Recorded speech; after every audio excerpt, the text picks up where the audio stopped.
Assalamualaikum warahmatullahi wabarakatuh. Innal hamdalillah nahmaduhu wa nasta'inuhu wa nastaghfiruh wa na'udzu billahi min shururi anfusina wa min sayyiati a'malina. May yahdihillahu fala mudhillalah wa may yudhlilhu fala hadiyalah.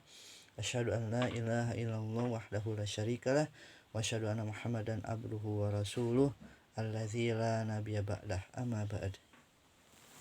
Pertama-tama kita memanjatkan puji dan syukur kehadirat Allah Subhanahu wa taala. Pada kesempatan kali ini Allah masih memberikan kita nikmat, memberikan kita nikmat Islam, nikmat iman, nikmat beribadah, dan salam selalu kita curahkan, kita limpahkan kepada baginda Nabi besar Muhammad sallallahu alaihi wasallam, kepada keluarganya, kepada para sahabatnya, kepada para tabi'in, tabi'in dan umatnya hingga akhir zaman. Ya, pada kesempatan kali ini, dalam video kali ini saya akan men-sharingkan bagaimana setelah Ramadan ini kita melewati hari-hari kita, atau mungkin bisa diberikan judul amalan pasca Ramadan. 1 bulan penuh kemarin kita telah melewati Ramadan dengan amal-amal yang terbaik, ibadah yang terbaik, ketaatan yang terbaik. Karena Ramadan adalah bulan tarbiyah. Ramadan adalah bulan pemupuk keimanan, meningkatkan ketakwaan, yang akhirnya adalah la'allakum tattaqun, menjadi orang-orang yang bertakwa.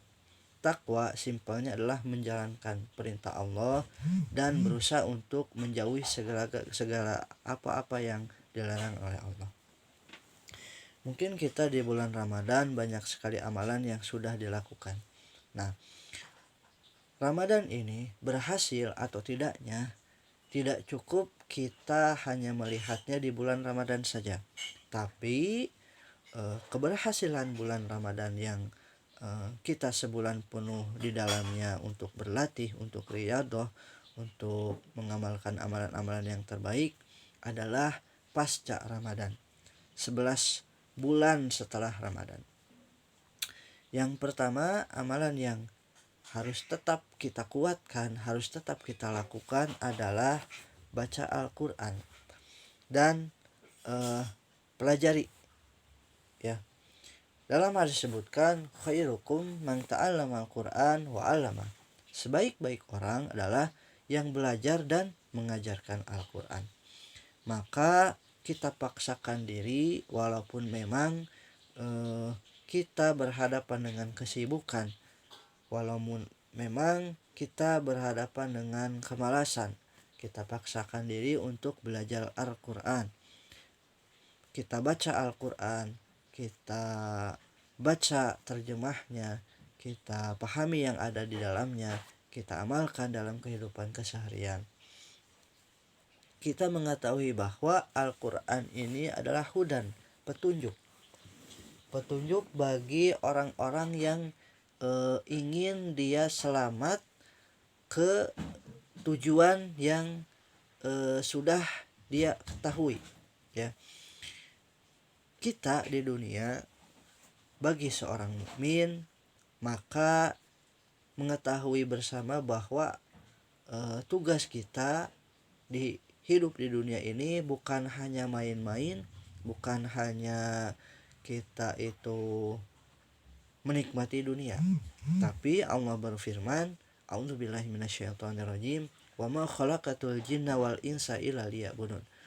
Tidak aku ciptakan jin dan manusia melainkan hanya untuk beribadah kepadaku. Maka sudah sepatutnya kita maksimal dalam beribadah itu. Ada petunjuknya, yakni Al-Quran. Nah, nyambung juga petunjuk ini terkait hidayah.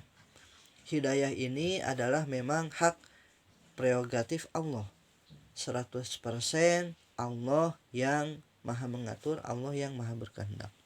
Namun perlu kita ketahui juga, memahami hidayah ini ada porsinya.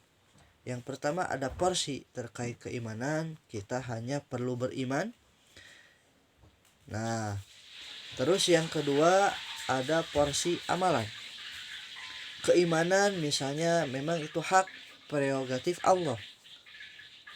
Seorang dapat hidayah karena Allah. Seseorang mendapatkan hidayah pada saat kapanpun itu hak prerogatif Allah. Namun ada amalan yang bisa membuat kita menggapai hidayah itu. Perlu kita ketahui bersama bahwa hidayah itu sifatnya pasif. Maka kita sebagai insan, sebagai manusia harus aktif. Nah, ibarat hidayah itu seperti GPS, yang GPS ini bisa membantu banyak orang untuk melalui jalan yang berliku-liku untuk mencapai target atau mencapai lokasi yang dituju. Nah, begitupun hidayah. Apakah hidayah itu sudah turun? Nah, jadi pertanyaan. Hidayah itu Allah telah turunkan. Yang pertama, Allah telah memberikan kita akal, di mana yang membedakan kita sebagai manusia dengan makhluk lainnya seperti tumbuhan, seperti binatang adalah memiliki akal.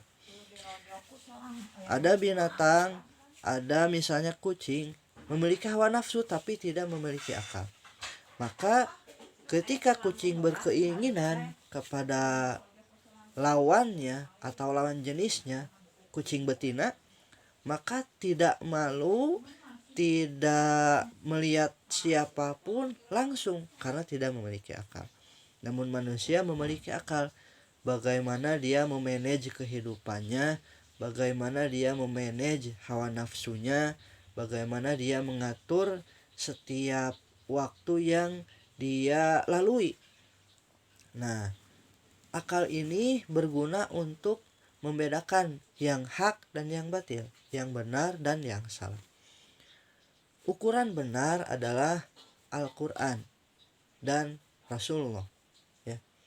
Maka kita perbanyak waqala ta'ala waqala Rasul. Nah, begitu.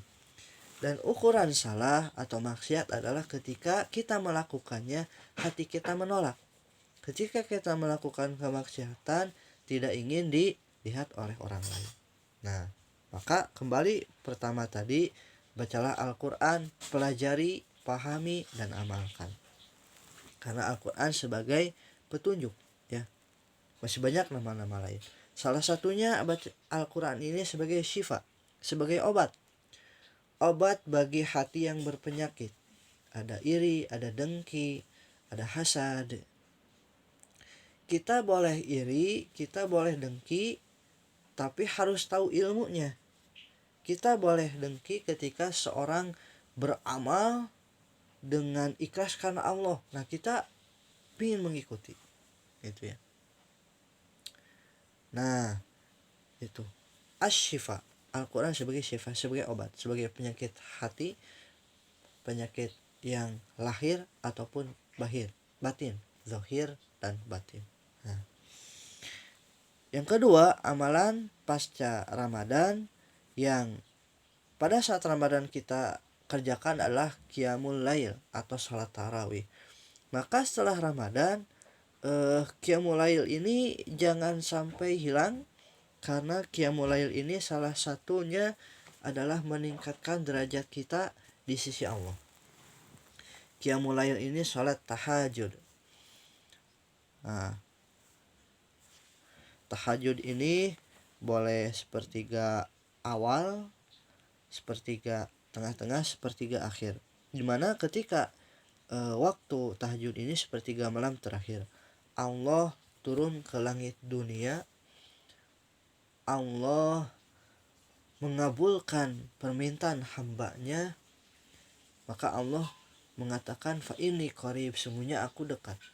Aku akan mengabulkan permintaan hambaku, dan aku sesuai dengan prasangka hambaku. Maka gunakan sepertiga malam, ya, untuk qiyamul lail, tahajud, dan curhat di sini.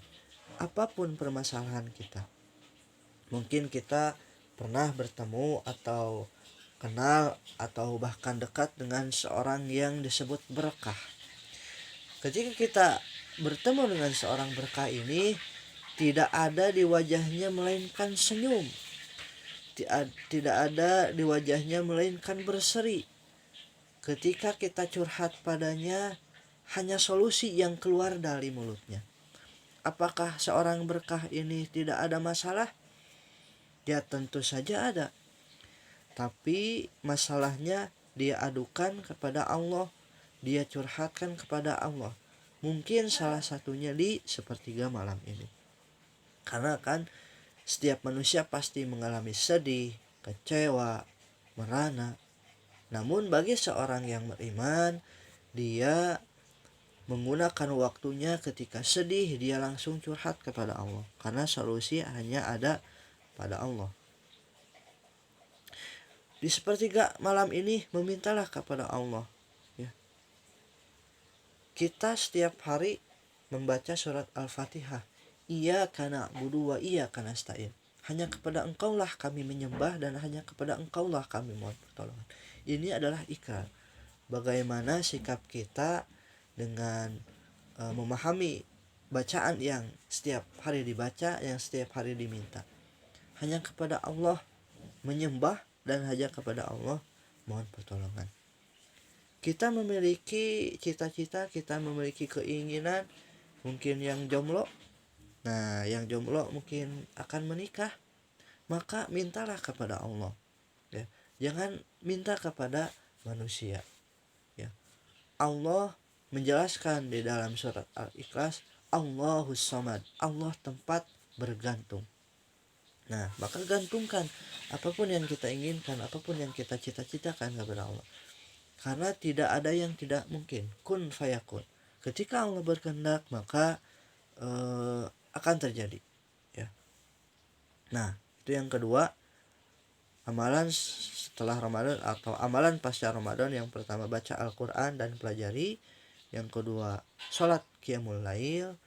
Yang ketiga bisa sholat duha. Mungkin di hari-hari biasa kita tidak pernah terpikir terbersit untuk sholat duha. Padahal sholat duha fadilahnya itu adalah seperti sedekah salah satunya. Setiap kita memiliki tulang rusuk. Kalau tidak salah 360 tulang rusuk. Nah, perlu disedekahkan, ya. Seperti jiwa kita yang perlu zakat untuk membersihkan harta kita. Nah, maka badan kita juga perlu sedekah. Apa sedekahnya? Yakni sholat duha 2 rakaat itu cukup bagimu, kata Rasul. Nah, jadi sholat duha bukan hanya kita minta rezeki. Karena rezeki itu pasti, tidak diminta juga Allah akan kasih. Walaupun memang adabnya ketika rezeki memang diminta. Bagi yang sholat sebetulnya sudah meminta rezeki di dalam sholatnya. Warzuqni, ya Allah berikan aku rezeki. Nah, maka sudah selayaknya kita mengilmui lagi sholat nih, ya. Nah, Rabbi gfirli warhamni wazburni warfa'ni warzuqni, bila kami rezeki. Wahdini, bila petunjuk. Wa'afini, sehatkan aku, ya. Wa'fu anni. Nah, itu mengandung doa-doa, ya. Ampunan, tolong ditutup aib, nah, dan lain sebagainya. Oke. Yang selanjutnya amalan pasca Ramadan yang keempat, ya. Tadi baca Al-Quran dan pelajari, sholat qiyamul lail, sholat duha, dan yang keempat adalah sedekah, ya. Nah, tadi kalau sholat duha sedekah berkaitan dengan tubuh atau tulang rusuk. Nah, sedekah juga bisa dilakukan dalam amalan yang lain. Nah, harus dengan ilmu tentunya. Nah, seperti misalnya saya terkait harta, Allah kasih mungkin cukup, ya. Tapi belum seperti orang kaya yang hartanya ini bisa menyumbang ke mana, ke panti asuhan, kemana, ratusan juta. Nah, kalau saya belum, maka saya berusaha untuk sedekah berkaitan dengan ilmu, dengan pemahaman. Nah, salah satunya bikin video YouTube ini ya. Nah, jadi sedekah itu tidak hanya harta, tidak hanya uang ya, tapi berupa tenaga, berupa pikiran, bahkan senyum saja sedekah. Namun memang kembali kepada niat, innamal a'malu biniat. Untuk apa kita senyum? Apakah untuk menenangkan orang lain atau membahagiakan orang lain? Ya. Nah, kita niatkan untuk membahagiakan orang lain. Ya. Nah, mungkin yang kelima, yang terakhir, walaupun banyak ya amalan pasca Ramadan, tapi saya merangkumnya atau saya sharingkan cuman ada 5 ya. Dan yang kelima adalah kita berusaha menjadi nafiun li ghairihi, orang yang membantu orang lain, yang bermanfaat orang lain, atau khairun nas anfa'uhum linas, sebaik-baik manusia adalah orang yang bermanfaat kepada orang lain. Nah, saya akan bercerita salah satu kisah. Setelah peninggal Rasulullah SAW, Abu Hurairah ini ke masjid ya. Nah, ini mungkin untuk hadisnya agak panjang ya, saya sampaikan dengan bahasa saya saja. Nah, sepeninggal Rasulullah SAW, Abu Hurairah itu ke masjid melihat ada seseorang yang sedang bingung berdoa gitu ya. Nah, lantas Abu Hurairah ini bertanya pada orang yang sedang bingung itu ya, wahai saudaraku, apakah yang bisa aku bantu untuk memenuhi kebutuhanmu? Nah, lalu si orang tersebut berkata, wahai Abu Hurairah, apakah engkau akan meninggalkan iktikaf yang sedang kau lakukan untuk membantuku? Kata Abu Hurairah, ya, karena aku mendengar bahwa Rasulullah SAW bersabda, sungguh berjalannya di antara kamu untuk memenuhi kebutuhan saudaranya lebih baik bagi dirinya daripada iktikaf di masjidku ini selama 1 bulan. Nah, kalau tidak salah ini hadis riwayat Tabrani. Nah, di sini mengajarkan kepada kita bahwa bermanfaat bagi orang lain adalah akhlak yang baik, akhlak yang Rasulullah contohkan ya, sampai ada hadisnya seperti ini. Dan bermanfaat bagi orang lain, nah sekali lagi bukan hanya harta ya, bukan hanya jabatan gitu ya. Nah, kalau mungkin di bulan Ramadan mah kita suka ngasih takjil ya untuk makan berbuka puasa. Nah, itu kan sangat luar biasa ya. Pahalanya itu dia dapat pahala puasa orang yang berpuasa tersebut ya. Misalnya nih, Fulan A ngasih makan Fulan B. Nah, Fulan A dapat pahala puasanya Fulan B, tapi tanpa mengurangi pahala puasa bulan B. Sangat luar biasa kan? Nah, kalau di dunia lain, dunia lain ya, pokoknya mah tidak ada amalan yang sangat luar biasa seperti ini gitu ya, memberi makan. Nah, berusaha bermanfaat bagi orang lain, nah tidak hanya harta seperti sedekah gitu ya, tapi yang pertama bisa dengan keilmuan. Misalnya ada salah satu sahabat kita yang curhat tentang apapun, tentang keluarganya, tentang bisnisnya, lagi bingung nih, butuh ketenangan ya, walaupun memang ketenangan dari Allah ya, tapi kita juga bisa menjadi wasilah sahabat kita itu menjadi tenang. Nah, saya sempat juga ketika itu lagi nggak mood ya, karena memang manusia yazidu yankus. Kadang kala imannya naik, kadang kala imannya turun. Nah, iman saya sedang turun karena maksiat ya. Nah, ada WA masuk, kling gitu. Wah, apa ini? Saya nggak mau balas ngapain? Tidak dapat feedback gitu. Tidak dapat feedback. apa baiknya saya ngebalas WA itu gitu ya. Nah lantas berceritalah sama sahabat dekat gitu ya, yang sahabat dekat istri, yang ini saya dapat WA tapi saya nggak dapat feedback apa-apa kalau balas. Nah lantas istri memberi nasihat gitu, kalaulah kita tidak dapat feedback atau hal-hal yang baik bagi diri kita, bukankah kita bisa memberikan manfaat bagi yang lain walaupun hanya membalas WA gitu ya, membalas WA. Nah dari situ oh iya juga ya, membalas WA salah satu kebaikan juga, amal kebaikan juga, mungkin dia perlu balasan kita gitu. Nah lantas dibalas. Nah dari situ saya lalu bikin tulisan gitu ya, bagaimana kita bisa bermanfaat bagi orang lain walaupun hanya balas WA ya. Yang pasti kita mengetahui bahwa WA itu bukan hal-hal maksiat ya, tapi hal-hal positif. Nah kita mengetahui bahwa hal-hal yang positif, hal-hal yang negatif, nah kita harus filter karena kita punya akal gitu ya. Nah yang pertama ya, bermanfaat bagi orang lain adalah bisa dengan keilmuan kita gitu ya. Mungkin banyak sekali saudara-saudara kita yang belum mengilmui ya salah satu amalan, atau belum mengilmui yang dipentingkan oleh mereka. Misalnya ilmu seperti mengendalikan emosi ya atau amarah.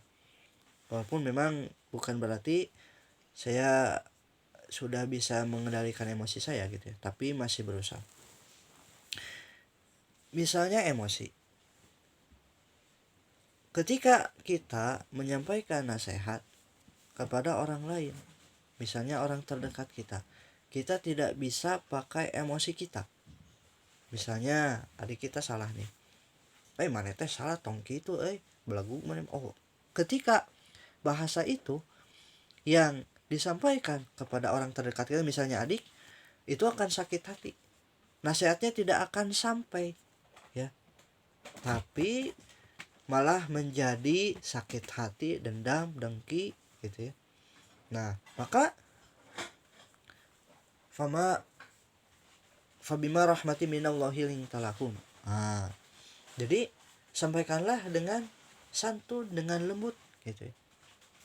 Ketika adik misalnya salah, kita tegur ya dengan santun lah. Mungkin beda-beda untuk bahasa santun ini setiap daerah ya. Kalau Sunda mah de cing kadia eta teh salah. Nah mungkin bisa seperti itu untuk menasehati ya.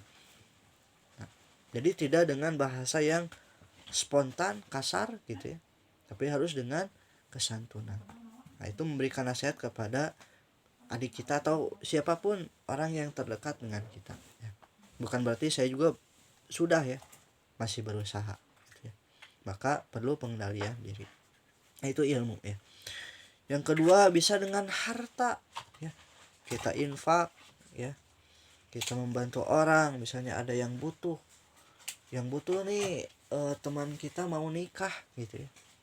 Nah saya ini pernah juga ya, bukan untuk sombong, tapi pernah juga ada teman yang aduh saya teh mau nikah kurang uang. Nah walaupun memang pas awalnya hai kumaha ya mayar moal gitu ya, bayar moal ya si teman kita. Nah kita bantu saja gitu, soal bayar ya soal dia dengan Allah gitu. Bahkan saya juga sempat membantu, ada yang sudah bayar dan ada yang belum bayar sampai sekarang gitu ya. Nah tapi ya itu mah diserahkan dia saja dengan Allah ya. Yang ketiga, bermanfaat bagi orang lain bisa dengan waktu dan tenaga. Kita punya waktu misalnya dekat dengan masjid perlu personil gitu ya, perlu personil untuk membantu. Nah kita luangkan waktu kita, tenaga kita gitu ya, sesapu di masjid misalnya, bersih di masjid. Nah itu bisa ya. Dan yang keempat, bisa dengan tutur kata gitu ya. Bagaimana kita berbicara menyampaikan sesuatu dengan tutur kata yang sopan, yang santun. Menyampaikan ke siapapun, apalagi ke orang tua gitu ya. Kalau belum bisa, maka diam saja. Diam adalah emas. Nah, namun ini memang melihat situasi dan kondisi. Yang kelima, sikap kita. Sikap kita bisa berbentuk akhlak ya. Kalau tadi tutur kata adab, sikap itu berkaitan dengan akhlak. Bagaimana misalnya melihat duri di jalan, supaya orang lain tidak tertusuk, maka kita ambil duri tersebut dan masukkan ke tempat sampah yang ada. Atau ada kulit pisang, supaya orang lain tidak jatuh, maka kita pindahkan gitu ya ke tempat sampah. Nah, itu bisa dengan ilmu, harta, waktu, tenaga, tutur kata, dan sikap kita. Nah, mungkin itu amalan pasca Ramadan ya. Amalan pasca Ramadan ada 5, ada baca Al-Quran dan pelajari Al-Quran, ada sholat qiyamul lail, yang ketiga sholat duha, yang keempat sedekah, yang kelima berusaha bermanfaat bagi orang lain ya. Ada 5 walaupun memang banyak ya. Nah, mungkin itu saja yang bisa disampaikan. Kalaulah konten ini bermanfaat, bolehlah kalian sebagai penyimak gitu ya, rekan-rekan saudara, untuk subscribe agar dakwah ini bisa menyebar. Kita jangan kalah dengan konten-konten yang buruk gitu ya, yang mengandung gibah, menggunjing gitu ya. Maka kita lestarikan konten-konten yang positif. Ada konten-konten para ulama, para ustadz, para kiai ya. Ada Ustadz Felix Syau, Ustadz Abdul Somad, Salim Afila, dan lain-lain gitu ya. Konten-konten yang positif, atau konten-konten yang membuat kita bisa kreatif gitu ya. Apalagi di masa pandemi COVID-19. Nah, pada saat ini masih berada di pandemi COVID-19, bagaimana kita menggunakan waktu dengan sebaik-baiknya. Bukan berarti saya juga sudah bisa ya, belum ya. Kita sama-sama belajar untuk mengisi waktu kita agar bisa lebih baik lagi, lebih baik lagi, dan lebih baik lagi. Orang yang hari ini sama dengan hari kemarin adalah orang yang rugi. Apalagi hari ini lebih buruk daripada hari kemarin, maka dia celaka gitu. Dia celaka. Hari ini lebih baik dari hari kemarin, maka dia beruntung. Dan Islam mengajarkan seperti itu, agar kita beruntung setiap waktu. Harus lebih baik lagi, harus lebih baik lagi, beramal lebih baik lagi, beramal lebih baik, ditunjang dengan keilmuan. Ilmu ditunjang bagaimana kita berusaha banyak baca ya. Firman Allah yang pertama kali turun adalah Iqra, bacalah. Maka kita perbanyak baca, perbanyak referensi, karena kita itu ibarat sebuah teko. Ketika teko itu diisi dengan air kopi, maka keluar juga air kopi. Tidak mungkin air kopi keluarnya susu Indomil. Tidak mungkin ya. Tapi teko itu ketika diisi susu Indomil, yang keluar susu Indomil. Kita pun begitu. Otak kita kalau referensinya yang buruk-buruk, maka kata-kata kita juga akan buruk. Nah, sebaliknya, ketika kita ingin memiliki kata-kata hikmah, kata-kata pelajaran yang bisa bermanfaat dengan orang lain, maka kita isi otak kita, pikiran kita, mata kita dengan hal-hal yang positif. Nah, mungkin nanti untuk konten berikutnya saya juga akan membahas terkait buku-buku khusus yang membuat saya bisa menjadi lebih baik. Itu saja yang bisa disampaikan. Subhanakallahumma wa bihamdika asyhadu an la ilaha illa anta astaghfiruka wa atubu ilaik. Akhirul kalam, wassalamualaikum warahmatullahi wabarakatuh.